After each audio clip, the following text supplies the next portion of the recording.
They'll set you back tens of thousands of dollars each. And the Swiss watchmakers behind these luxury timepieces rely on China to spend the cash. But some high-end brands are starting to see worrying signs of slowing spending from Chinese tourists. Reuters' Sarah White is at the International Watch Fair in Geneva. People have been worried about China and the luxury goods industry for a little while now, since about last summer when fears started emerging about the knock-on effects that a trade war between the United States and China would have on a consumer base that makes up about a third of the industry's sales.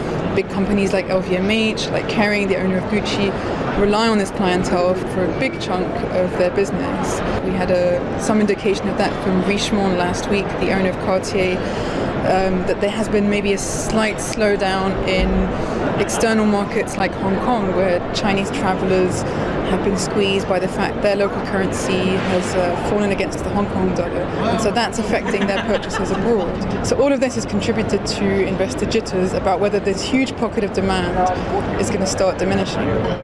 But government measures like cuts in import taxes are pushing more of those shoppers to splurge domestically. Some companies are still banking on demand shifting to mainland China to fuel growth.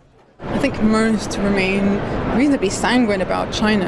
They're pointing to underlying trends, the fact that young Chinese in their 20s, in their 30s are really interested in branded goods.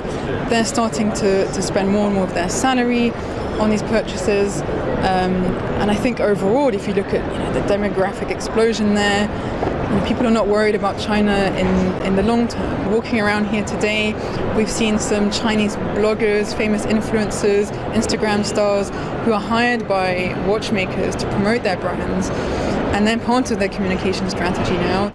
As one watchmaker CEO told Reuters, China's love story with luxury watches will continue to flourish.